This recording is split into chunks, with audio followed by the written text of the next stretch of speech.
네, 안녕하세요. 페르마타입니다. 오늘 이제 여행 셋째 날 아침 9시 반을 조금 넘긴 시간인데요. 저는 지금 브루클린에 와 있고요. 여기는 이제 이스트 리버 사이드, 브루클린 쪽에 위치한 이스트 리버 강변에 지금 나와 있습니다. 이제 뒤쪽으로 보이는 게 맨하탄이 되겠고요. 이렇게 보니까 진짜 빽빽하죠. 건물들이 정말 빽빽합니다. 제가 이렇게 카메라를 든 이유는 이제 오늘 저녁에 보게 될 오페라 글루크의 오르페우스와 에우리디체의 프리뷰를 경치 좋은 곳에서 찍어봐도 괜찮겠다 싶어서 조금 이른 시간이지만 오늘 오페라 프리뷰를 이곳에서 촬영을 해보고자 합니다. 어제와 그저께 이제 연 이틀 봤던 오페라들은 낭만주의 오페라였고요. 오늘 보게 될 이 글루크의 오르페오와 에우리디케는 이제 고전 오페라가 되겠습니다. 오케스트라의 사이즈도 좀 작고 금관의 비중이 크지 않았었던 시기이기 때문에 현악과 목관이 주를 이루는 음악이 이제 흐르게 될 것이고요. 극의 길이도 그렇게 길지 않습니다. 이게 3막 구성인데요. 하나의 막이 되게 짧아요. 한 30분 남짓 해서 전체 극이 1시간 30분 정도면 이제 끝이 나는 짧은 오페라이고요. 오르페우스와 에우리디체 하면은 이제 그리스 로마 신화에 등장하는 인물들이잖아요. 저도 초등학교를 다닐 때 이제 만화책으로 이 그리스 로마 신화를 읽었던 기억이 나는데, 오르페우스의 아내 에우리디체가 죽음을 맞게 되고 이 오르페우스라는 사내가 이제 그리스 로마 신화에서는 사람이 죽으면 이제 에레버스 지하 세계로 가게 되죠. 이 자신의 죽은 아내 이 에우리디체를 구하기 위해 지하세계 에레버스로 향하게 됩니다. 수많은 장애물들과 맞닥뜨리게 되지만 이 리라 실력이 엄청나요. 다 회유를 시켜버립니다. 그래서 지하세계 입구를 통과하고 스틱스 강을 건너고 결국 하데스를 만나서 하데스까지도 오르페우스의 리라 실력에 감탄을 한 나머지 이제 요청을 들어주게 됩니다. 단 조건이 하나 붙죠. 지하 세계를 빠져나갈 때까지 뒤를 돌아봐서는 안 된다. 이 뒤를 돌아보는 순간 아내를 잃게 될 것이다. 이런 조건이 붙게 되죠.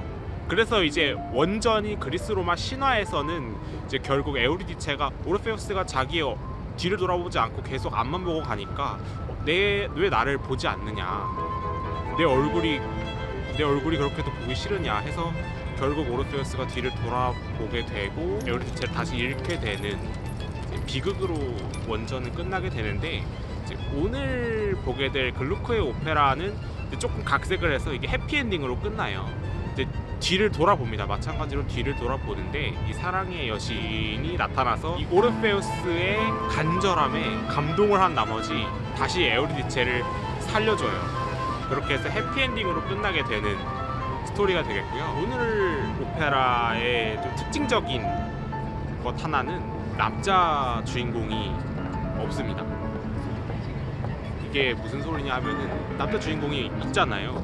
오르페오라는 남자 주인공이 있는데 왜 남자 주인공이 없다고 제가 말씀을 드렸냐면, 사실 저도 오늘 이 사실을 처음 알았는데 오르페오의 역할을 알토가 맡기도 한다고 하더라고요. 저는 이제 음반으로만 이 작품을 들어봤었기 때문에 제가 가지고 있는 음반에는 테너가 이 오르페오의 역할을 맡았었거든요. 근데 이제 오늘 무대에 올려질 이 오르페오와 에우리디케에서는 이제 여성 가수 알토가 이 오르페오의 역할을 맡게 됩니다. 원래는 초연을 할 당시에는 이 오르페오의 역할을 카스트라토가 맡았었어요. 이제 남성을 인위적으로 거세를 시켜서 남성성을 잃게 만드는, 그러니까 남자가 이제 여성의 목소리를 내게 되는 이 카스트라토를 원래 이 오르페오의 역할을 맡게 되는데, 이게 이제 현대로 넘어오면서 더 이상 카스트라토가 이제 없잖아요. 이러다 보니까 테너와 알토를 조금 이제 어떤 극장에서는 이제 알토를 올리고 어떤 극장에서는 테너를 올리는 모습을 보이고 있는 것 같아요. 오늘 주연 중에 또 2명이나 이제 우리 한국 가수분들이 배역을 맡으셨어요. 그래서 에우리디케 역할의 홍혜경 선생이 사랑의 여신 아모레, 박혜상 소프라노가 역할을 맡게 됐습니다. 어떤 조합일지 좀 기대가 많이 되는 것 같아요. 네, 저는 카페에서 한 1시간 정도 쉬다가요 다시 링컨 센터로 돌아왔습니다.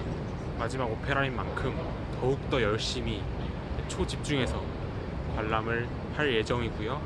재밌게 관람하고 나와서 오늘 오페라 어땠는지 어제 그저께와 마찬가지로 리뷰 영상을 또 촬영해 보도록 하겠습니다. 그러면 재밌게 보고 나오겠습니다.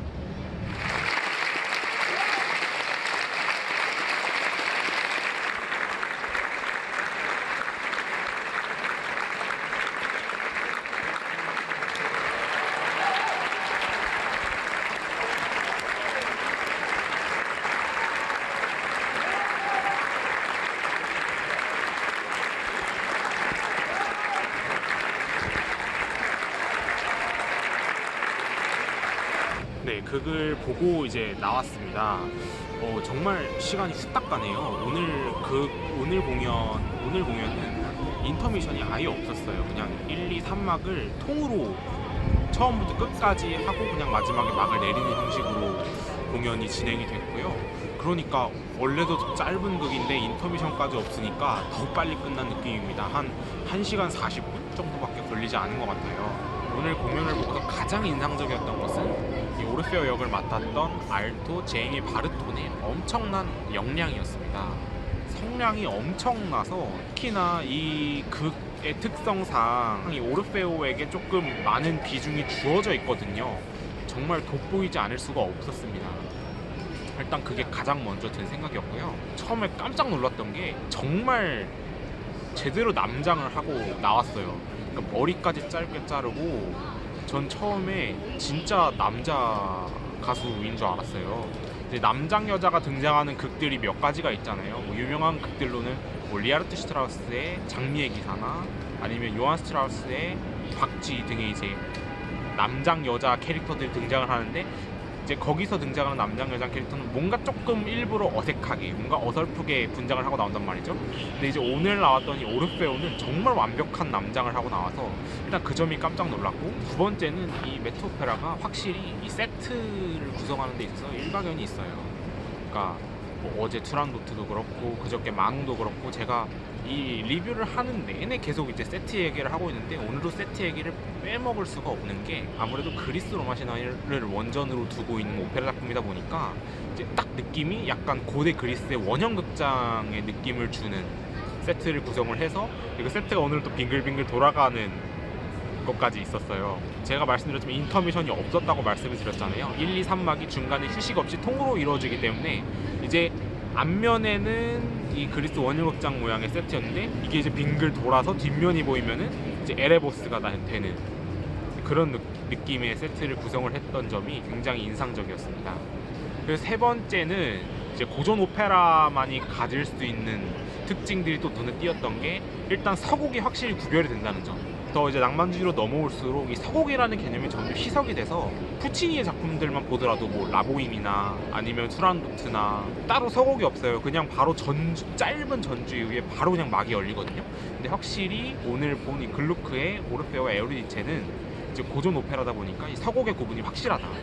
서곡이 딱 끝나고 이제 막이 열리는 이제 전형적인 그 오페라의 스타일을 오랜만에 느낄 수 있어서 그 점 또한 눈에 띄었습니다. 그리고 이 글루크가 독일 출신의 작곡가예요. 근데 이 오르페오와 에우리디체라는 작품은 이탈리아어로 불리도록 작사가 되어 있습니다. 근데 이 점 또한 이 극의 분위기를 살리는데 굉장히 크게 일조를 한 것 같아요. 제가 뭐 독일이나 독일어를 비하하는 것이 아니고요. 이제 아무래도 이탈리아어로 극이 불려지는 것이 조금 더 이 고전주의 음악, 이 부드럽고 뭔가 힐링되는 느낌의 부드러운 음악과 조금 더 잘 매칭이 되지 않았나, 이런 느낌이 들었습니다. 이제 고전주의 오페라다 보니까 확실히 이 코러스의 합창 부분이 굉장히 많습니다. 그래서 이 코러스의 역량도 극의 완성도를 크게 좌지우지할 수 있는 역할 중에 하나였는데 오늘 코러스는 상당히 뛰어났었고요. 그리고 아까 이제 프리뷰에서도 말씀을 드렸지만 오늘 주연을 맡은 가수 중 두 분이 이제 우리 한국 출신의 가수분들이라고 말씀을 드렸잖아요. 이 박해상 소프라노의 이 연기가 상당히 인상적이었어요. 이제 저도 초등학교 다니면서 이 만화로 읽었던 그리스 로마 신화를 잠깐 떠올려 보면은 큐피드가 되게 까불까불 거리잖아요. 그 까불까불함을 적절하게 너무 잘 살려서 약간 뮤지컬 배우를 보는 듯한 느낌마저 들 정도로 그 느낌을 되게 잘 살렸던 점이 인상적이었습니다. 그리고 또 재밌는 거를 하나 발견했어요. 이거는 이제 이 메트 오페라를 3일 연속으로 봤기 때문에 제가 관찰할 수 있었던 건데, 이 막이 매일 바뀌어요. 이제 그저께 만홍 같은 경우에는 이제 적색, 빨간색, 이제 종막이었어요. 그러니까 이제 위에서 아래로 올라가다 내려가는 빨간색 막이었고요. 어제 트라도트 같은 경우에는 이제 횡으로 옆으로 열렸다가 닫히는 노란색 막이었고요. 오늘은 다시 위에서 아래로 내려오는 이 종막인데 파란색 막을 썼거든요. 그래서 이 매일 다른 막을 쓰는 이유가 뭐 그게 분위기랑 어울리는 막을 매칭시키기 위해서 그런 거겠죠? 혹시 다른 이유가 있지는 않을까, 그게 조금 궁금하고요. 이게 설마 매일 뭐 막을 빨래를 한다거나 이런 이유는 아니겠죠. 그래서 이제 오늘 오전에 계속 브루클린에서 산책하면서 조금 힐링을 했는데, 그 힐링의 연장선상으로 이 오르페와 에우리체가 되게 힐링을 딱 완성을 시켜준 것 같은 느낌이 들어서 너무 오늘 좋았고요. 이만 리뷰를 마치도록 하고 저는 내일 다시 돌아오는 것으로 하겠습니다.